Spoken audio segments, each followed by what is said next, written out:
हरे कृष्णा। तो अ, आप सभी का स्वागत है। अ, हाँ, रामायण के आखिरी दिन का जो कथा है वो हम प्रयास करेंगे संक्षिप्त में जल्द से जल्द खत्म करने का। तो बहुत छोटे इसमें बताया है कि जैसे कि हम रिकॉल करते हैं कि कल जैसे भगवान को विश्वामित्र अ, यहाँ जाके अपने अ, दशरथ महाराज के पास जाके और उनको अ,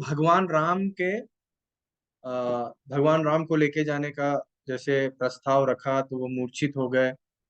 और इतना ऐसा ऐसा इतने कई बार मूर्छित हो गए कि अ, कि कि उनको 1 घंटे बाद जब वो होश आया और सब सही था तब जाके उन्होंने कितना सब कारण दिया कि वे सिर्फ 16 साल के हैं और उनके अभी भी धनुर्विद्या में वो प्रबल नहीं है। कैसे युद्ध युद्ध युद्ध का उनको कोई भी ये नहीं है, कुछ आता नहीं है युद्ध के विषय में। तो कैसे करेंगे, क्या कर सकते हैं हम?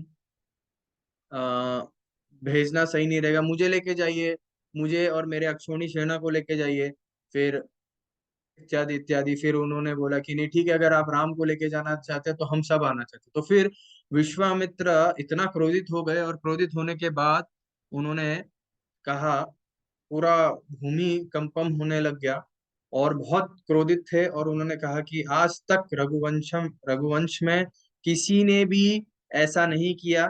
ये पहली बार मुझे देखने मिल रहा है कि अ, ऐसे कोई नकार रहा है।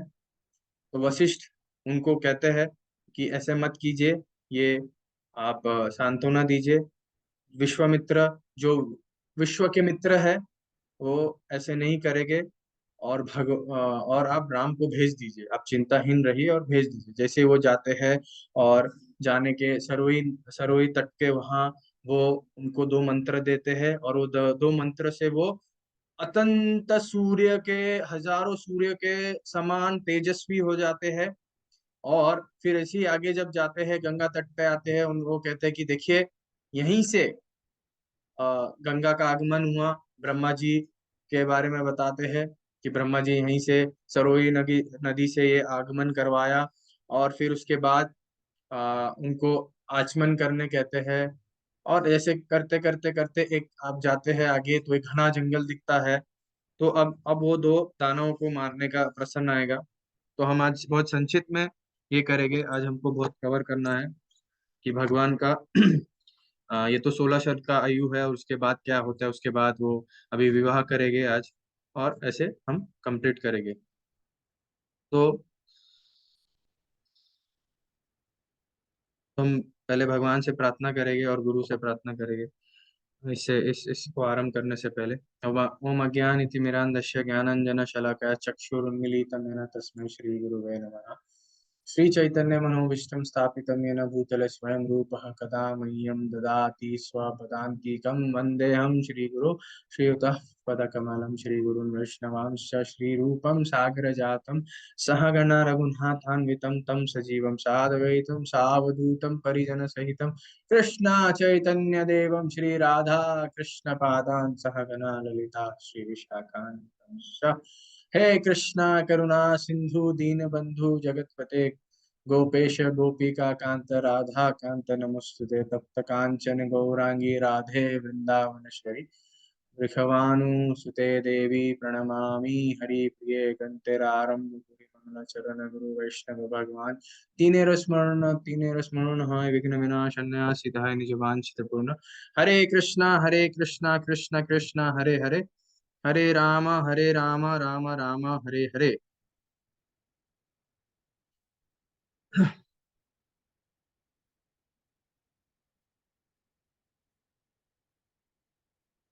तो अब हम देखेंगे कि भगवान राम और लक्ष्मण को क्यों लेके गए गए थे। कोई बता सकता है? थोड़ा इंटरेक्शन कर ले कि क्यों लेके गया गया था उनको। प्लीज कोई बताना चाहेगा? अभी देखिए इसमें से कई सारे जन रेगुलर अटेंड कर रहे हैं, तो प्लीज थोड़ा इंटरेक्शन कीजिए, मुझे भी समझे कि चार आप ये 5 दिन का जो था, 1 से 5 तारीख तक का, कल रामनवमी है, एटलीस्ट कुछ तो याद रहे। तो क्यों, कोई बता सकता है क्यों भगवान राम को विश्वामित्र लेके जाना चाह रहे थे, और क्या क्या कारण था?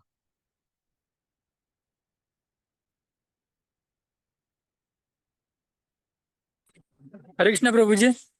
यस, बोलिए। हरे कृष्णा प्रभु जी। दरअसल मुझे लगता है जैसे उनको ये मालूम था कि उनका उद्धार सिर्फ राम भगवान और लक्ष्मण जी कर सकते हैं। इनका।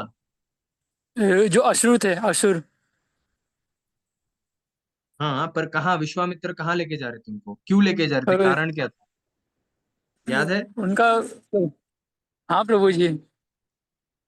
अब लगभग पास ही है, बताइए।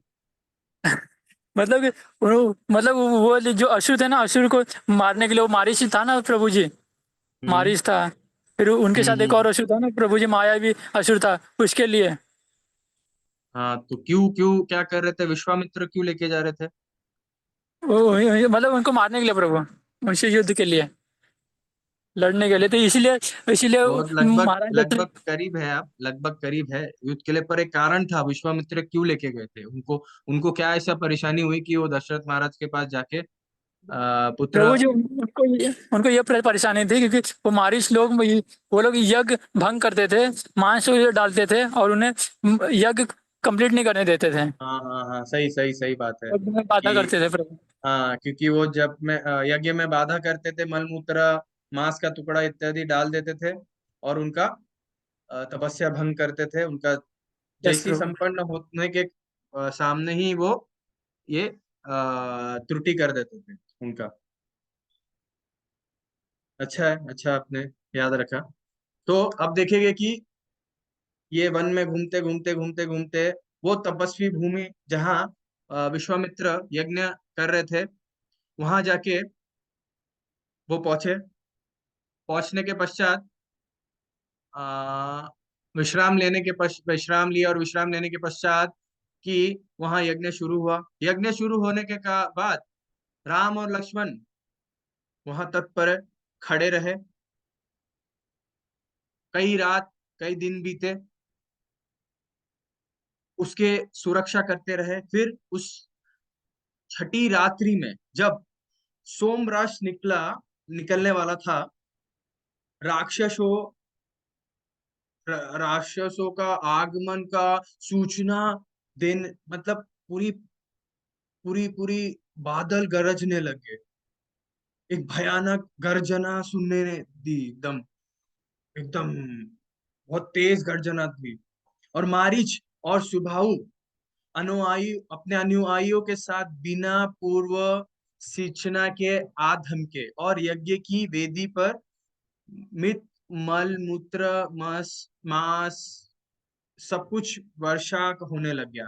तब भगवान राम ने लक्ष्मण से कहा, अपने अस्त्रों से मैं इन दुष्ट इन दुष्टों का दामन करूंगा, किंतु मैं मारीच का वध नहीं करूंगा, क्योंकि अभी उसका वर्ष आयु शेष है, और वास्तव में मारीच और कुछ भी करना है राम की लीला में, और भी कुछ उनका मतलब उनका पाठ है, प्रतिकूल रूप से भी राम की लीला की पुष्टि करते हैं मारीच।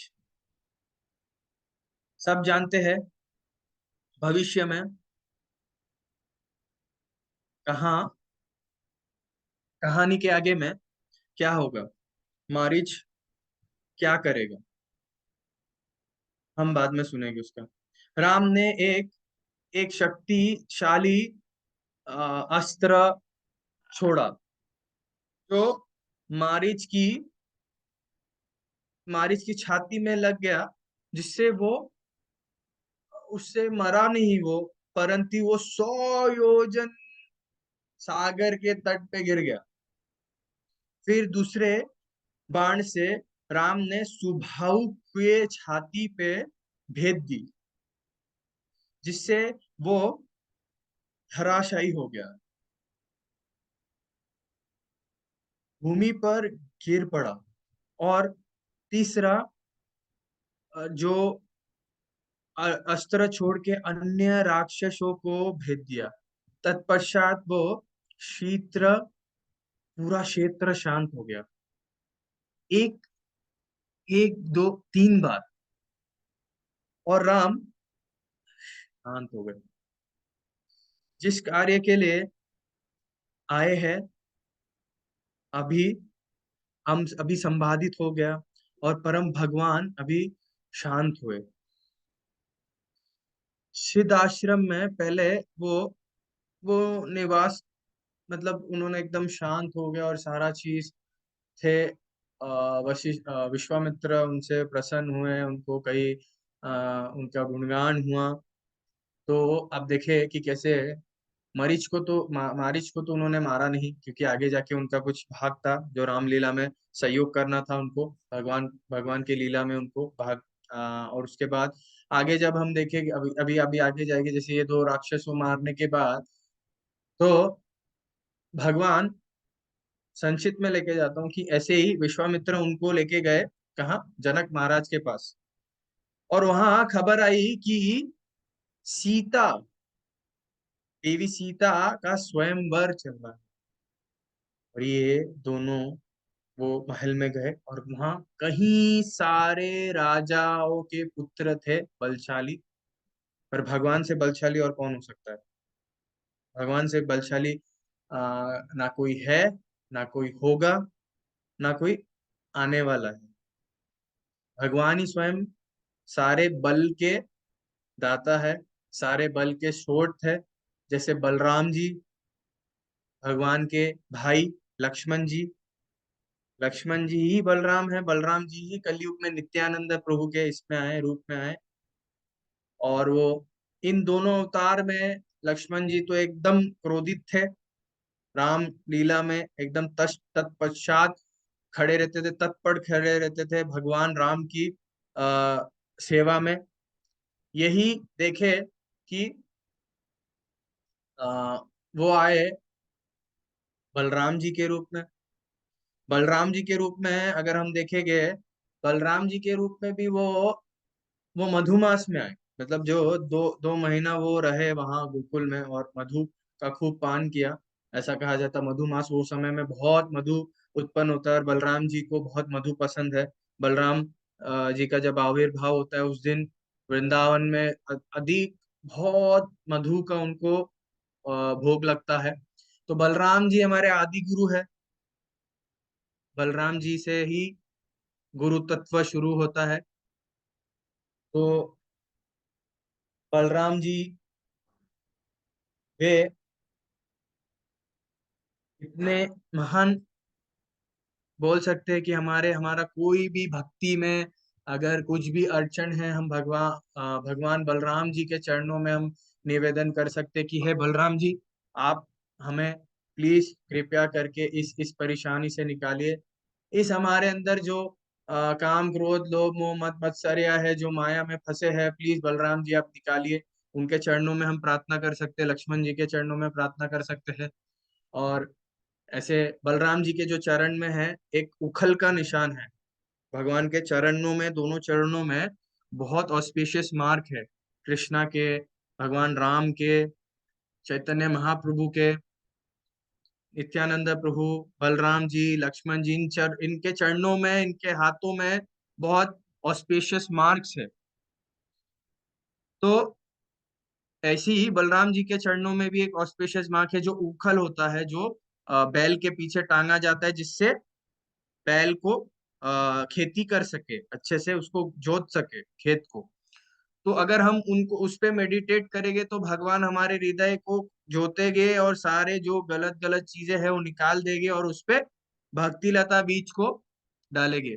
तो ऐसे हमको प्रार्थना करना चाहिए। कल का दिन जो है बहुत इंपॉर्टेंट डे है। ऐसे नहीं है कि कल ही भगवान राम का अवतरण है, कल ही भगवान राम आएंगे, ऐसा नहीं है। भगवान रोज आते हैं मंगला आरती में 4:30 बजे सुबह। मंगला आरती होता है, भगवान अवतरित होते हैं सबको दर्शन देने के लिए। मेन तो वो दर्शन लेने आते कि कौन मेरा भक्त आया है दर्शन के लिए।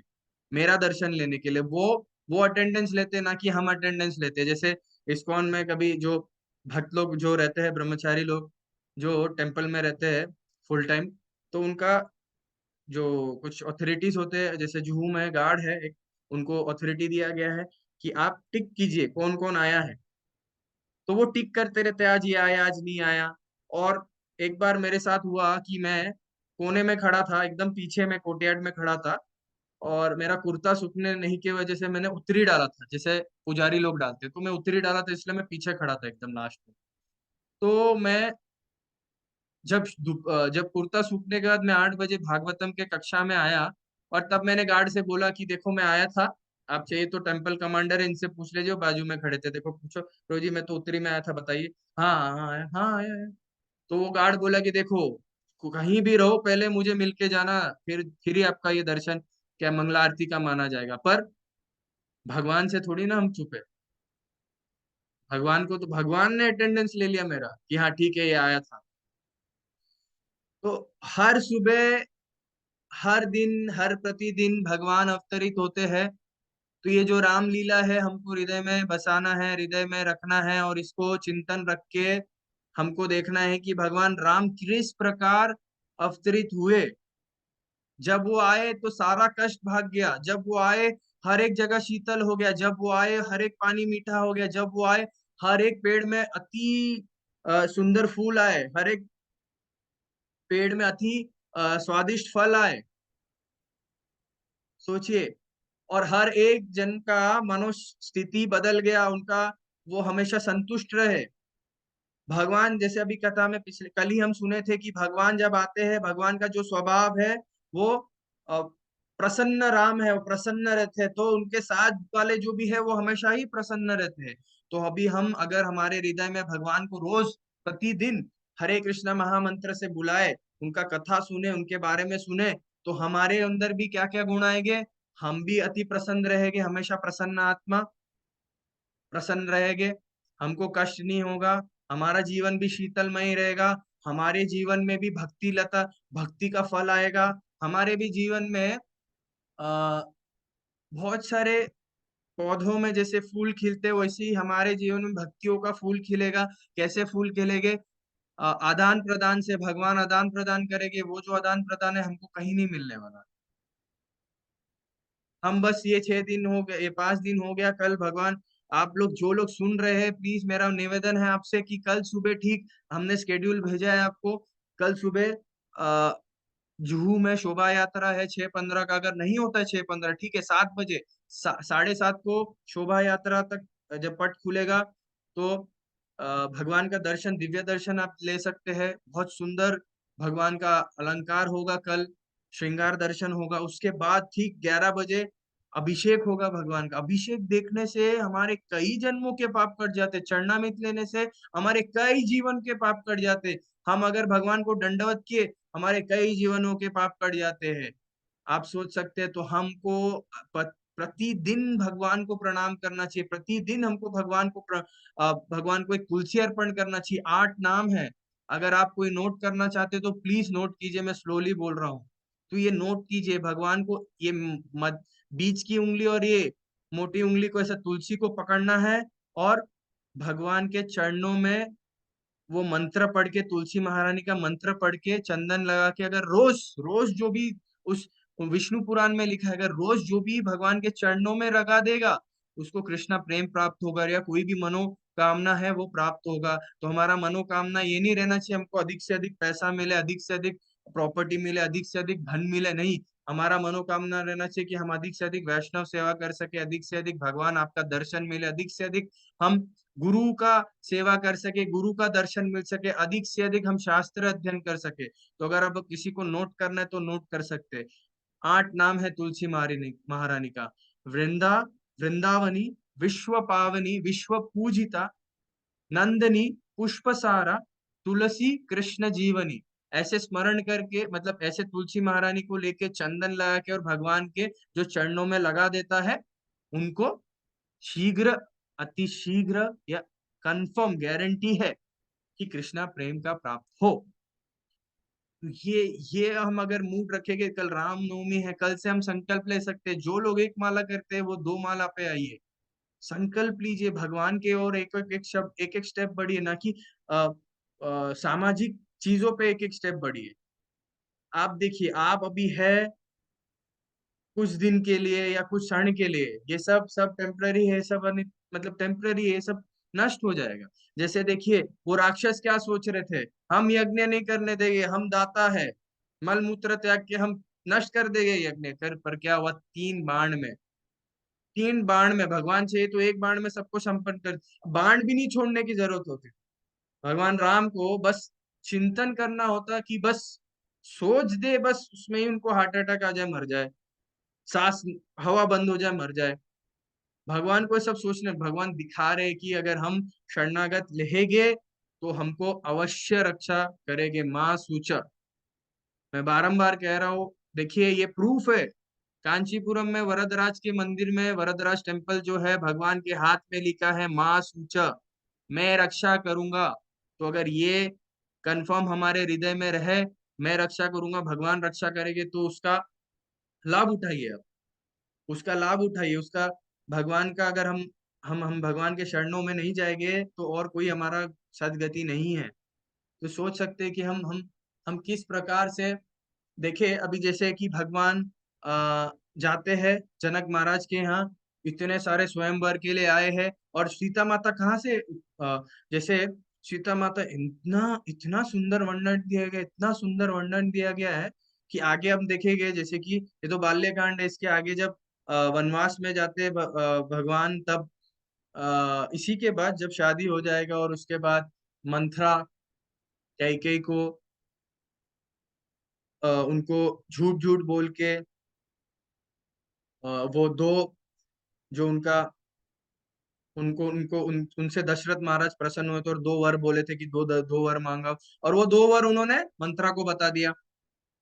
पति पत्नी को सोचना चाहिए कि पति पत्नी के बीच में जो भी शब्द होता है किसी को भी नहीं बताना चाहिए, ये रीति है, चाणक्य नीति है, जो मेरा जो बात है किसी के साथ है वो उतने तक ही रहना चाहिए, ना कि सबको जाके बताते रहे, ऐसा नहीं होना चाहिए। ये चाणक्य नीति को अगर हम पालन करेंगे तो हमारा जीवन सक्सेस है। हमारे पास चाणक्य नीति की बुक है पूरी, शिल आचार्यों के कमेंट्री के साथ, बहुत सुंदर पुस्तक है, और उसको एक बार पढ़ेंगे तो कैसा, किसके साथ कहाँ को क्या बोलना चाहिए, कौन से व्यक्ति को क्या करना चाहिए, किसका क्या लक्षण है, सारा चीज उसमें लिखा गया है चाणक्य नीति में। तो ऐसे हम देखेंगे कि अ, तो उन्होंने बता दिया, मंत्रा ने, मंत्रा को बता दिया, और मंत्रा ने उनको उसी इस पे पकड़ा कि वर मांगो, और वह जैसी वो कूप गृह में थी, जहाँ दशरथ महाराज आए और बहुत गुस्सा हुए, और वो बहुत मतलब उन पे क्रोधित हो गई कि क्या है ये सब, मुझे बताया नहीं गया, 15 दिन से चल रहा है, दशरथ महाराज तो भोले भाले, उनको पता नहीं क्या चल रहा है ये। और देखिए फिर उन्होंने वर मांगा, 2 वर मांगा, 2 वर में से पहला वर क्या था, पहला वर है कि आप राम को वनवास भेजो, दूसरा वर तो मुझे लेना ही है, भरत तो राजा बनेगा ही। जैसे ये वनवास भेजने की बात आई तो वो मूर्छित हो गए, गिर गए, और जिस दिन वो गए उसके एक दिन बाद दशरथ महाराज शरीर छोड़ दिए।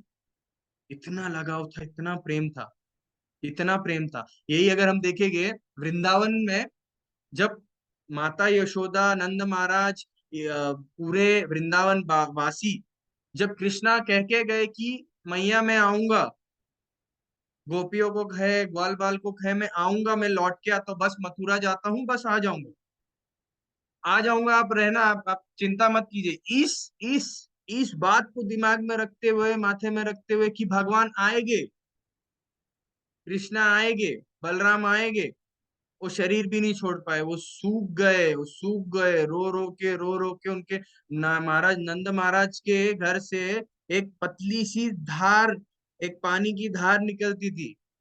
तो सबको लगता था ये क्या धार है, जब अंदर जाके देखते थे कि नंद महाराज मूर्छित गिरे हुए हैं, सोए हैं, और यहाँ माता यशोदा रोते जा रही है, और वो जो रोना है, वो क्रंदन है, वो पानी बह बह के घर के बाहर से ऐसा जा रहा है। सोचिए, ये भक्तों का भाव जो है, ये भाव को हमको उस भाव तक पहुंचना है कि भगवान को कैसे प्रेम करें, अपने अपना समझ के। अभी देखिए इस जो कलयुग में कुछ उदाहरणवश जैसा नया शादी होता है और 2-3 साल में अगर पति का शरीर छूट जाता है, तो उसके बाद क्या, पहले तो सती हो जाते थे, अभी तो नहीं होते। चलो उसके बाद भी फिर वो क्या करते हैं, इतना ये करते कि वो दूसरा भी विवाह कर लेते, चलो 10 साल बाद भी दूसरा विवाह कर लेते।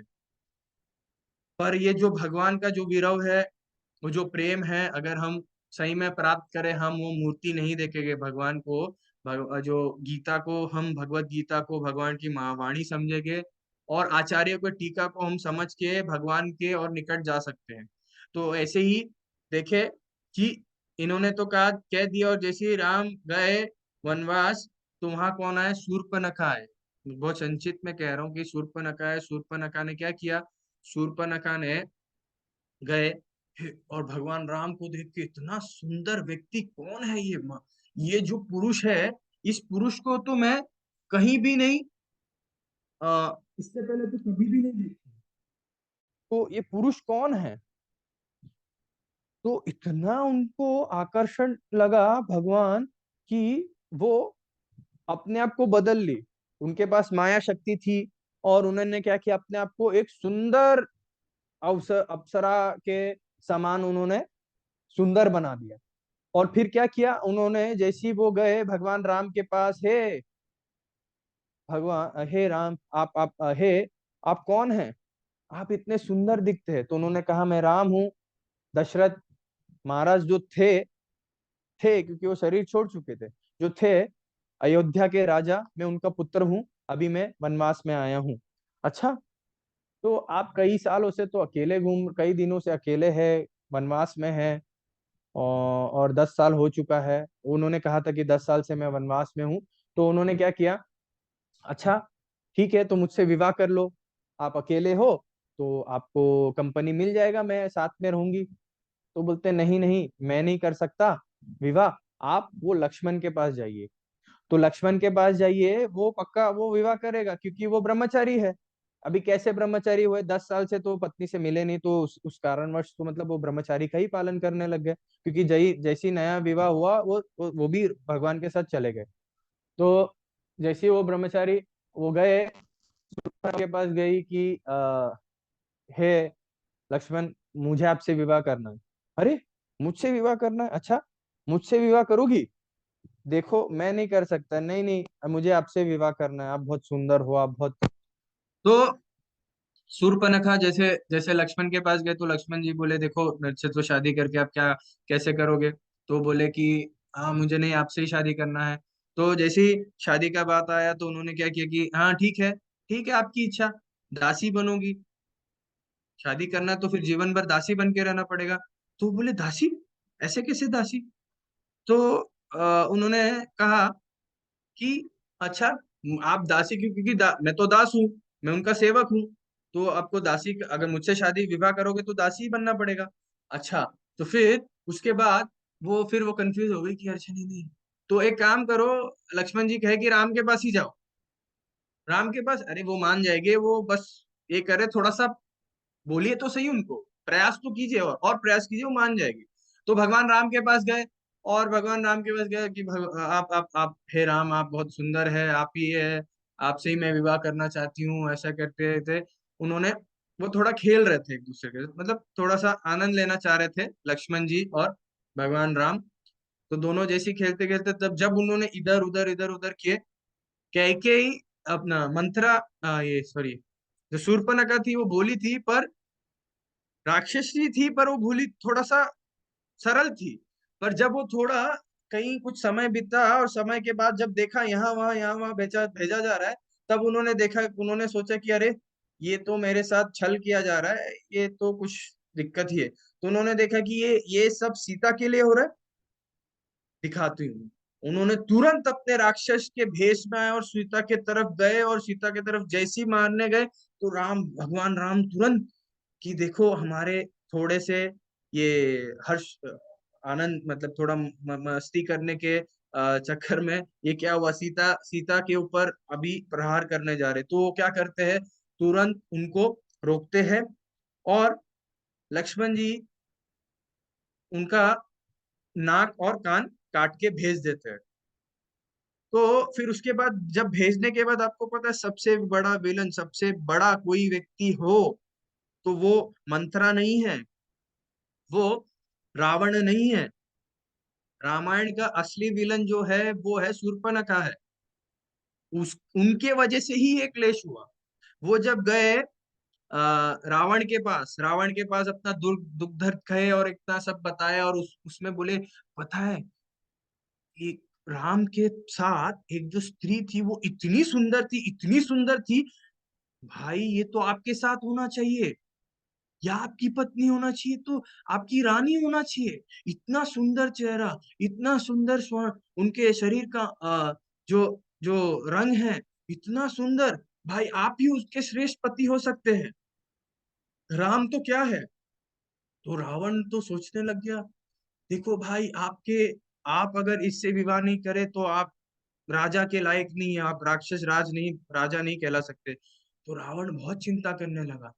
तो जैसे ही रावण चिंता करने लग गया और उस पे बहुत सोचा उन्होंने, और तब तब उन्होंने ठान लिया कि नहीं ठीक है, मैं अब पत्नी बनाऊंगा तो सीता को ही बनाऊंगा। आप अगर देखेंगे, वर्णन आता है जब हनुमान जी पार किए थे, मैंने शायद पहले भी उल्लेख किया है इसके विषय में। जब हनुमान जी लंका के लिए गए, जब लंका पार किए, तो वहां सबसे तो पहले जैसी पहुंचते से तो 5 जो राक्षसी थे उनको पार करके वो गए, और जैसी वो पहुंचे लंका के वहां उनको बहुत तेज घूसा पड़ा, ऐसा कहते हैं। तो वहां जब देखा तो उन्होंने देखा कि शनि को बांध के रखे थे। सोच सक रहे कि रावण इतना शक्तिशाली था कि उनको बांध के रख दिया था। तो फिर हनुमान जी ने उनको मुक्त किया, और जैसी मुक्त किया, कहते हैं कि शनि का जो प्रकाश पड़ता है किसी के भी ग्रह में वो नष्ट हो जाता है। वास्तव में वो नष्ट नहीं होता है, वो भगवान के लिए मतलब ऐसा वो आयोजन करते हैं कि भगवान का भक्ति कर सके। पर व्यक्ति जो इतना परेशान हो जाता है वो अन्य अन्य प्रकार के पास चले जाता है। जैसे कोई देखता है कि अरे बहुत समस्या हो रहा है जीवन में, क्या करूं क्या करूं, चलो जाता हूं मैं, ये मंदिर जाता हूँ, फिर वो मंदिर नहीं हुआ, फिर ये मंदिर जाता हूँ, चलो ये नहीं हुआ, अच्छा वो अमुक बाबा है उनके पास जाता हूँ, ठीक है वो बाबा से नहीं हुआ वहां जाता हूँ, फिर वहां नहीं हुआ तो दरगाह जाता हूँ, फिर वहां नहीं हुआ तो चर्च जाता हूँ, फिर वहां, ऐसे करके वो परेशान रहता है। क्यों ना हम एक के ऊपर श्रद्धा करके रुके, क्यों ना हम ये सोचे कि ये हमारा बुरा समय है। तो ऐसे ही रावण पे दृष्टि डाल दिया उन्होंने। जैसी दृष्टि डाल दिया उस दिन से उनका खराब चालू।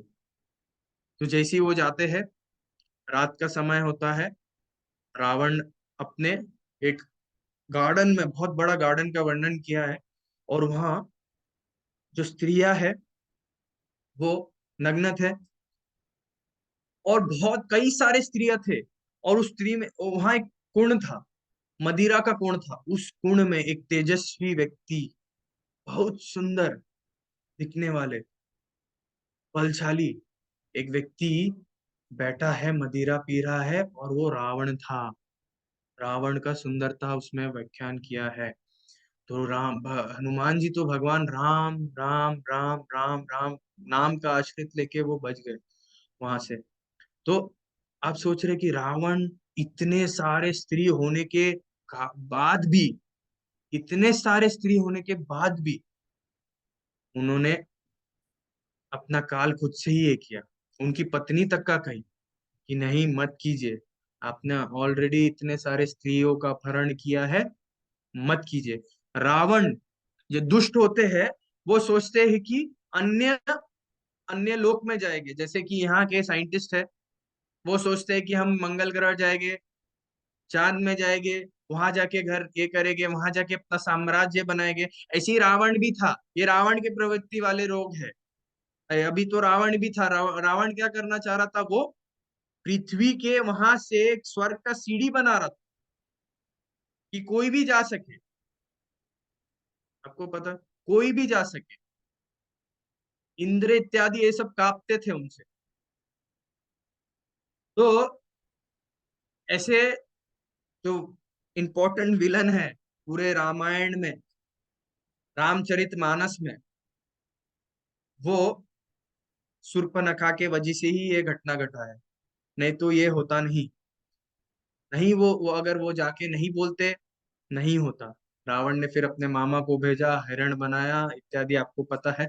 तो हम पीछे आते कि भगवान राम जैसे ही वो जनक महाराज के सभा में जाते हैं, स्वयंवर के सभा में जाते हैं, वहां शिव जी के द्वारा रखा, शिव जी का धनुष बाण था, जो कई सारे राजा आए और उसको उठाने का प्रयास किए, वो नहीं कर पाए। भगवान राम आए बहुत सरलता से, जैसे अगर हम देखें बच्चे के हाथ में जैसा खिलौना दे देते हैं, कोई बाण का धनुष दे देते हैं, और वो कैसे सरलता से उठाता है, और भगवान उसी तरह से सरलता से उठा के उसको तोड़ दिए। और जैसी तोड़े, एक बहुत बड़ा गर्जना हुआ, और सबको पता चल गया कि ये भगवान राम ने ही किया है। और जनक महाराज और सीता माता, ये दोनों भगवान को बहुत पसंद करते। तो वो दिन आ गया कि भगवान राम के विवाह का दिन आ गया, और मतलब सीता माता बहुत प्रसन्न थी, बहुत आनंद में थी कि आज आज वो घड़ी आ गया, आज वो दिन आ गया जो मैं भगवान से विवाह करने जा रही हूँ। तो उस दिन के लिए वो बहुत रुके थे। और जैसे ही भगवान का विवाह होता है, इसका तो बहुत बड़ा वर्णन है, क्या क्या किस प्रकार से भगवान का विवाह होता है। अगर हम देखें कि रामायण के चरित्र से हम इतना सब सीख सकते हैं कि भगवान के लीलाओं को अगर हम रेगुलरली सम ये करें, स्मरण करें, हमको बहुत लाभ होने वाला है। भगवान राम के आदर्श में, उनके उनके जो आदर्श है, उनका जो मर्यादा है, जो मर्यादा व्यतिक्रमण दिखाए है, जो जो अपना आ, आचरण दिखाए है, उसको अगर हम अपने हृदय में पालन कर सके। देखिए, अब तो ये तो संचित में था, अब मैं हम ये चर्चा करें कि भगवान से कैसे प्रार्थना करना चाहिए। कल बहुत इंपॉर्टेंट दिन है, आप सब प्रयास कीजिए, प्लीज प्रयास कीजिए जूहू टेम्पल जाने के लिए, और या तो कहीं भी जहाँ अभिषेक हो रहा है भगवान राम का, वो जाके देखिए, वो दर्शन लीजिए। और भगवान का और उपवास है, आप सब पारण कर सकते हैं, 12 बजे तक आप मे भी ट्राई कर सकते हैं, जिसको पॉसिबल है।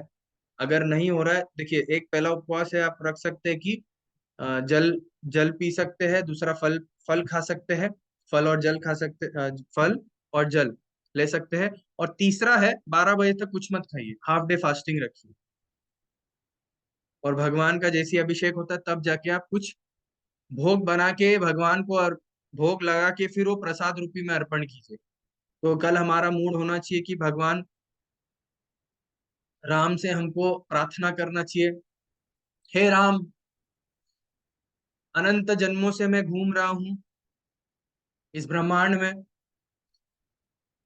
इस ब्रह्मांड से मैं ये जो माया, आपकी माया शक्ति है, बहुत परेशान कर रही है।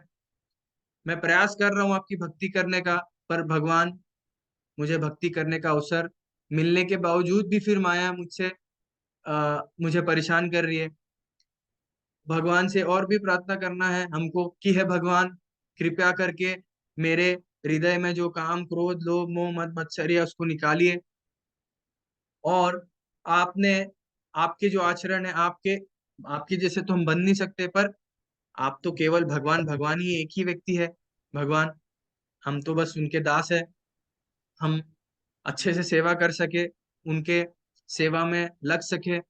और भगवान को हमको ये भी प्रार्थना करना है कि हे भगवान, प्लीज आप कृपया करके आप अपना दर्शन दीजिए, काइंडली रिवील मी और डिवाइन ब्यूटी, आपका सुंदर सुंदर जो सुंदरता है, उसको उसको आप रिवील कीजिए, उसको सामने लाइए, मेरे सामने से ये पर्दा हटाइए, आंखों के सामने पर्दा हटाइए, मैं एक्चुअली आपका जो सुंदरता है, जो सुंदर रूप है, उसको देख सकूं। जैसे एक इसका प्रसंग आता है, रामानुजाचार्य, रामानुजाचार्य के एक शिष्य थे, और उसके बाद शिष्य बने, मतलब एक व्यक्ति था, और वो बहुत आनंद ले रहा था वैश्याओं को देखने की, कि बहुत सुंदर है, बहुत सुंदर है, बहुत सुंदर है, हाय हाय, ये मतलब उनको बहुत मोहित हो गया था वो वैश्या से, उनके शिष्य ही थे शायद।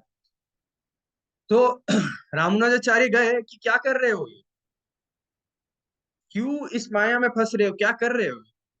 नहीं नहीं, ये बहुत सुंदर है और मुझे इससे विवाह करना है। अरे वो तो वैश्या है, क्या कर रहे हो आप? नहीं, इससे सुंदर अगर मुझे आप कोई दिखा दो तो मैं इसको छोड़ दूंगा। तो वो कहे अच्छा पक्का, आप देखोगे? ठीक है। ठीक सुबह 4:30 बजे आप विष्णु मंदिर में आना। तो वो क्या करते हैं, सुबह 4:30 बजे, सुबह 4:30 या 7 बजे, क्योंकि साउथ इंडिया में 7 बजे आरती होता है। तो मे भी मुझे टाइम का पता नहीं, पर वो आए। और रामानुजाचार्य शुद्ध भक्त, भगवान के शुद्ध भक्त थे। वो आदान प्रदान, वो बात करते एक दूसरे से, रेसिप्रिकेट करते। और जो शुद्ध भक्त ने कह दिया वो होना ही है। वो महान पुरुष का लक्षण है। हम कल परसों सुने थे इस बात पे, विश्वामित्र का जब वर्णन हो रहा था, जब विश्वामित्र का दशरथ महाराज गुणगान कर रहे थे कि वो आप महान पुरुष है। और महान पुरुष का क्या लक्षण है? महान पुरुष जो कह देता है वो होता है, भगवान उसको पूरा करते हैं। जैसे शिला प्रभुपाद कहते हैं कि I will build your temple, जो जूह टेम्पल है उसका एक बहुत बड़ा स्टोरी है। एक किताब है, लीलामृत में भी आता है, प्रभुपाद शिला प्रभुपाद लीलामृत, और उसके अलग एक बुक है, गिरिराज स्वामी, इजोनेस गिरिराज स्वामी महाराज ने लिखा है, I will build your temple, I will build you a temple. Radha Raj बेरी को उन्होंने प्रॉमिस किया था कि I will build your temple, और वो करके रहे। वहां एक एक दुष्ट व्यक्ति था।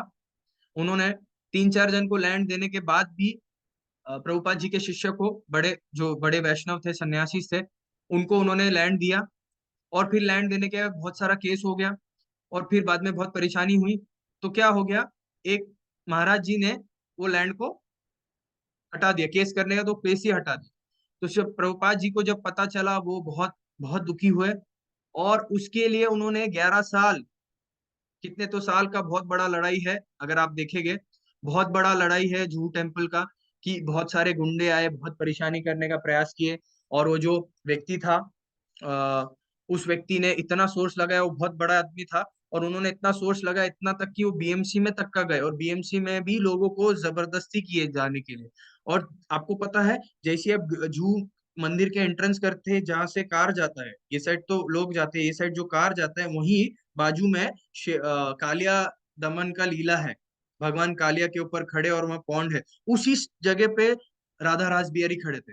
और वहां बीएमसी ने वहां टेम्परेरी टेम्पल बनाया था, तो वहां सब तोड़ दिया था। सारे फॉरेनर्स को मारा गया था, जो डिवोटी है, फॉरेन बॉडी डिवोटी, उनको मारा गया था। इंडियन तो बहुत कम थे, वो बहुत कम एक्सेप्ट करते थे। तो उनको लगता था कि ये कोई सीक्रेट एजेंट है। और वो जो मंदिर का जो तीन दो ये है, वो रॉकेट है, केजीपी ने भेजा है। कभी भी ये रॉकेट यूएस आर्मी के ये है, मतलब इंटेलिजेंट वाले कुछ तो है, सीक्रेट एजेंट्स है, और कभी भी वो बॉम्ब ये करके और वो अटैक कर सकते हैं इंडिया में। स्पेकुलेशन था। तो फिर वो जब वहां गए, एक एक फॉरेन बॉडी में एक माता जी थी, उन्होंने तुरंत रोका और बहुत प्रयास किया। जैसी भाला भगवान के चरण में, वही राधा रासबिहारी जो आज खड़े हैं जूहू टेम्पल में, वही राधा रासबिहारी की पैर में मारते गए, तो वो आई, बोले कि नहीं, पहले आप मुझे भेदो और फिर उनको मारो, उनको उनको हटाओ।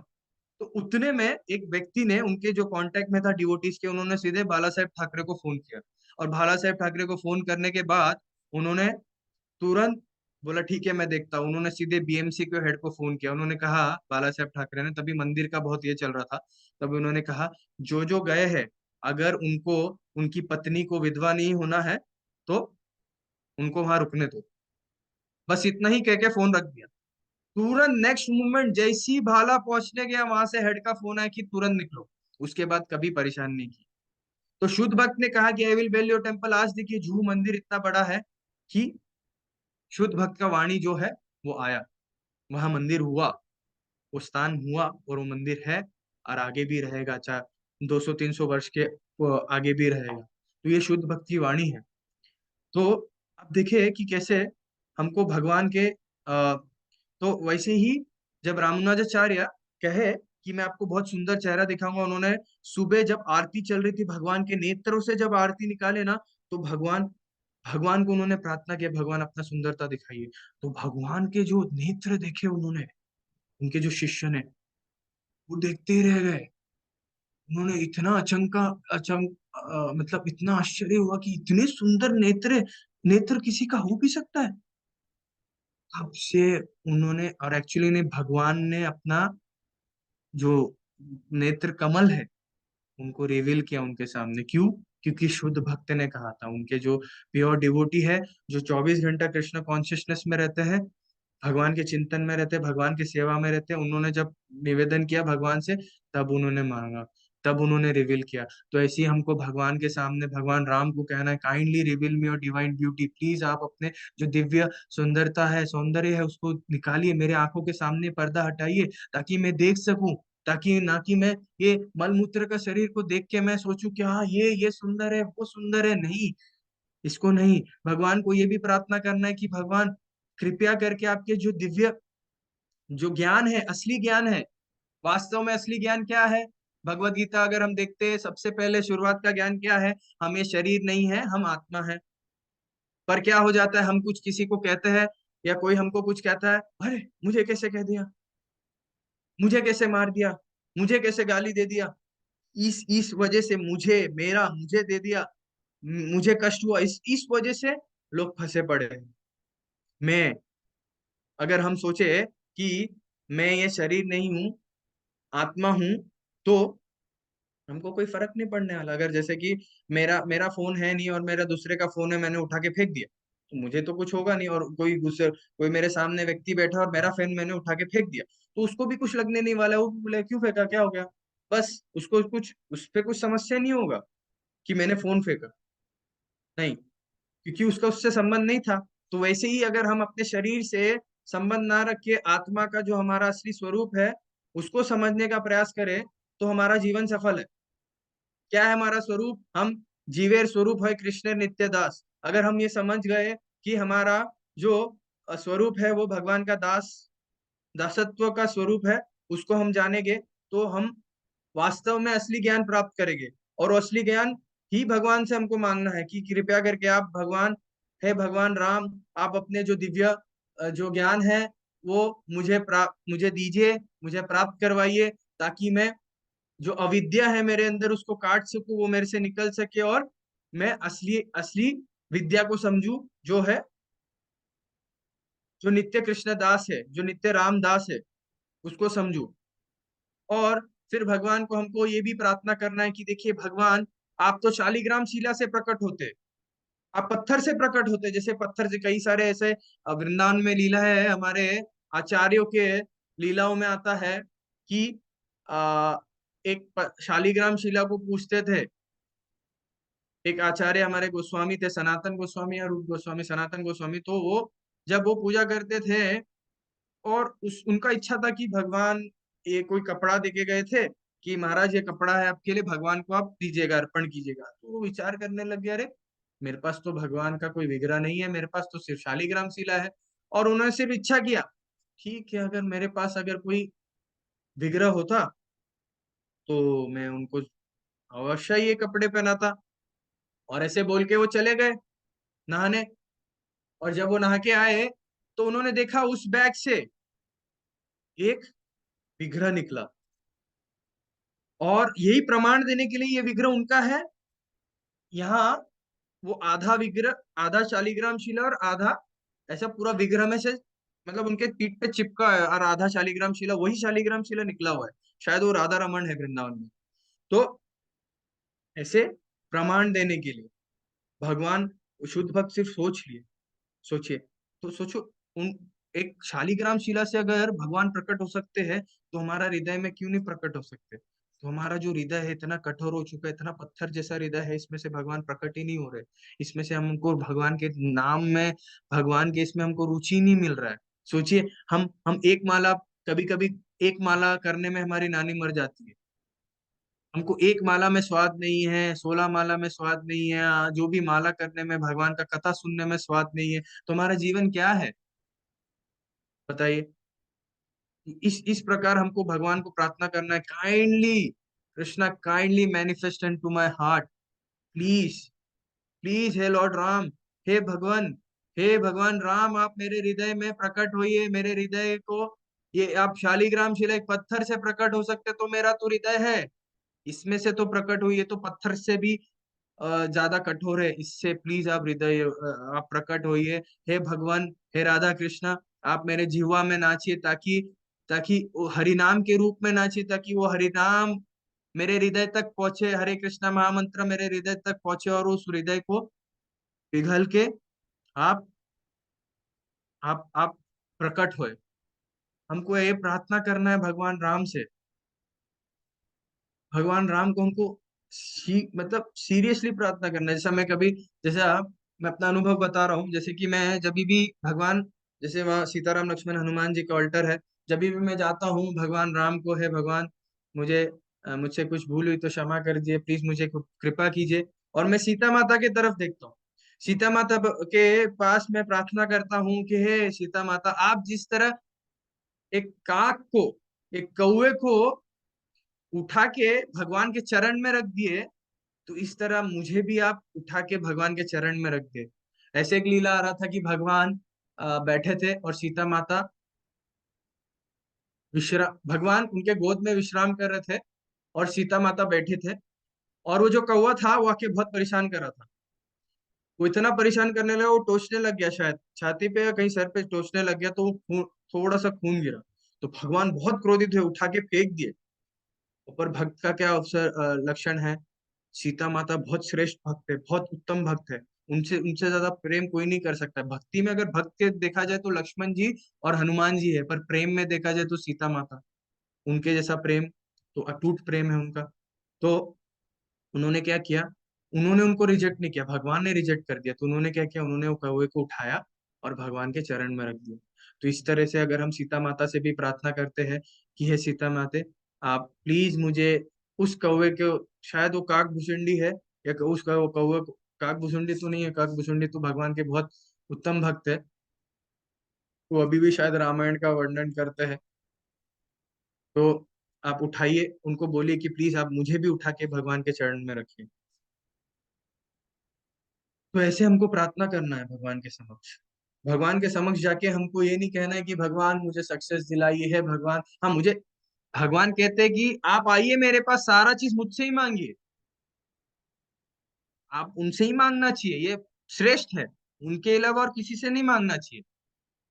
पर हमको सोचना ही चाहिए कि अगर हम कुबेर के पास बैठे हैं और कुबेर के पास बोलेंगे कि कुबेर, कुबेर जी अगर हमको थोड़ा सा 10,000 उधार देंगे, 10,000 दे सकते हैं? अरे जहाँ उनके पास करोड़ों है, अरबों है, वो वो देवताओं के, क्या क्या कह सकते हैं, रिजर्व बैंक ऑफ इंडिया में जैसे है, जैसा वो बैंकर, उनके पास सारा धन है, देवताओं के ये है, खजानदार बोल सकते हैं। तो उनके पास जाके अगर हम ऐसे 10,000 मांगेंगे तो होगा, और जो भगवान के पास अगर हम जाके थोड़ा सा तुच्छ तुच्छ चीज मांगेंगे तो कैसे होगा? तो भगवान अवतरित लेते हमारे लिए, उन्होंने अवतरित लिया हमारे लिए, पर्सनल अवतरित लिया। और ब्रह्मा जी की एक एक एक वर्ष में, उनके आयु की एक वर्ष में भगवान आते हैं, स्वयं आते हैं। भगवान राम, हम बहुत भाग्यवान हैं, हम जो जीव है इस कलयुग में भाग्यवान है। देखिए, सारे युग में प्रैक्टिकली आप थोड़ा सा विचार कीजिए, सारे युग में लिबरेशन या सैल्वेशन पाने के लिए क्या क्या करना पड़ता था? रूप ध्यान करना पड़ता था, यज्ञ करना पड़ता था, डीटी वर्शिप करना पड़ता था, विग्रह पूजा करना पड़ता था, मतलब डीटी वर्शिप। और बस कलयुग में क्या है, नाम का आश्रित लेने बोला है, नाम का आश्रित। सोचिए, कलौ नास्ते व नास्ते व नास्ते व गतिरन्नता, 3 बार कहा है शास्त्रों में। कलौ नास्ते व नास्ते व नास्ते व गतिरन्नता, कलयुग में और कोई उपाय नहीं है, और कोई उपाय नहीं है, और कोई उपाय नहीं है, और इसके प्रति और कोई उपाय नहीं जिससे गति होगा। तो आप कृपया करके आप सब, अगर इस कथा से, ये 4 दिन, ये जो 5 दिन आप अगर कुछ भी सुने, एक भी अगर भगवान का क्वालिटी याद रहेगा, उसको स्मरण कीजिए, रेगुलरली स्मरण कीजिए और प्रयास कीजिए, और कथा ढूंढ के सुनने इसमें, नहीं तो हम आपको लिंक भेज देंगे। भगवान राम का पूरा कथा, बहुत सुंदर सुंदर कथाएं हैं, पूरे वर्णन किए हैं। वो तो कहीं 1-2 हफ्ता चले जाएगा उसको सुनने के लिए, तो आप सुनिए जब भी समय मिले, और भगवान से प्रार्थना करते रहिए, निरंतर प्रार्थना करते रहिए, जो आपने मनुष्य जन्म दिया है, प्लीज प्लीज इसका उद्धार करवाइए मेरा। नहीं तो कौन आएगा फिर से वापस कलयुग? अगर कलयुग अभी ऐसा है, अभी कलयुग का प्रारंभ है, प्रारंभ है बस, कलयुग का प्रारंभ है। भगवान कृष्ण अपने धाम जाने के पश्चात, अभी आप देखेंगे 5,500 50 वर्ष कुछ तो हुआ है, 5,000 भी नहीं, कितना। अभी अभी देखिए चैतन्य महाप्रभु है, चैतन्य महाप्रभु के बाद ये जो संकीर्तन मूवमेंट हुआ तो 550 वर्ष श्री श्री कृष्ण चैतन्य नवदीप मायापुर कलकत्ता में, मतलब वेस्ट बंगाल में भगवान श्री कृष्ण स्वयं आए, स्वयं रूप भक्त के रूप में आए और ये हरिनाम संकीर्तन का प्रचार किए। तो अभी तक ये कहा है कि ये जो संकीर्तन मूवमेंट का जो ये रेज है, ये जो इफेक्ट है, ये 10,000 वर्ष चलेगा। तो उस 10,000 वर्ष में सिर्फ 550 के 564 हुआ है शायद, ये वर्ष गया है आगे। तो आप सोचिए, अगर इस वर्ष, इतने से वर्ष में अगर इतना कलयुग डिग्रेड हो रहा है, तो आप सोचिए आगे जब हम जा आगे अगर वर्ष बढ़ेगा, 500 साल, 1,000 साल बाद, 2,000 साल बाद अगर आप जन्म लोगे तो क्या क्या स्थिति रहेगा, लोगों का कॉन्शियसनेस क्या रहेगा, क्या चेतना रहेगी उनकी। भगवान को हम ये प्रार्थना कर सकते कि मे भी ये हमारा लास्ट लाइफ हो और हम आपके पास आए, आपका सेवा करने मिले। हमारा मे भी वो भी नहीं ठीक है, आपके जो शुद्ध भक्त है जैसे शिला प्रभुपाद, उनके गुरु महाराज जो भी जहां भी प्रचार कर रहे हैं, हम हमको अवसर मिले वहां प्रचार करने का। हमारे जो स्पिरिचुअल मास्टर्स है, जहां वो प्रचार कर रहे हैं भगवान का लीला, वो उनके संग मिले, हमको निकट संग मिले। तो सोचिए अगर हम एक लाइफ टाइम को अगर हम वेस्ट ना करें, और इस लाइफ टाइम में सीरियस होकर अगर हम भक्ति करें, तो हम बहुत आगे इस लाइफ टाइम के जो मिजरीज है इससे हम निकल सकते हैं। हम बहुत सारा चीज यूज करते हैं, बहुत सारा मेडिटेशन करने का प्रयास करते हैं, बहुत सारा बुक्स पढ़ते हैं, बहुत सारा चीजें करने का प्रयास करते हैं ताकि हमको पीस मिले। तो देखो संकीर्तन, इनर पीस से, संकीर्तन से ज्यादा और कोई पीस नहीं मिलेगा आपको, हरिनाम संकीर्तन में ही पीस मिलेगा या शांति मिलेगी, यही एक शांति का उपाय है। तो आप सभी से निवेदन है, कल रामनवमी है, इस रामनवमी के उपलक्ष्य में आप प्लीज जो जो प्रार्थना आपको बताया गया है उसको याद करने का प्रयास करो और भगवान को प्रार्थना कीजिए कि प्लीज भगवान मुझे भक्ति देने का प्रयास कीजिए आपका। सीता माता से बोलिए, लक्ष्मण जी से बोलिए, हनुमान जी से बोलिए, अब उनके चरणों में निवेदन कीजिए कि भक्ति मिले आप हम सभी को, और हम निरंतर भगवान के दास बन के रहे और उनके सेवा से कभी भी वंचित ना हो, उनका सेवा हर समय मिलते रहे। और और हमको प्रयास करना है कि हम जप में भी हमारा रुचि बढ़े। तो हरे कृष्णा। तो बस 2 मिनट है, तो किसी को कुछ प्रश्न है या कमेंट है तो प्लीज कर सकते हैं। आज लास्ट डे है, एटलीस्ट आप जो भी कुछ सुने हैं, कहीं से कुछ लोग हैं जो कंटिन्यू सुन रहे हैं, तो कोई प्लीज कुछ भी अगर ऐसा प्रश्न है पूछना है तो प्लीज पूछ सकते हैं, क्योंकि 4 दिन में से आपने किसी ने कुछ नहीं बोला, सिर्फ एक शैलेश प्रभु थे वो पूछे थे, और अभय प्रभु पूछे थे। तो प्लीज आप कोई तो कुछ इंक्वायरी करना है पूछिए कि भगवान राम को और कैसे समझ सकते हैं। कल बहुत इंपॉर्टेंट डे है और प्रयास कीजिए हाफ डे फास्टिंग करने में।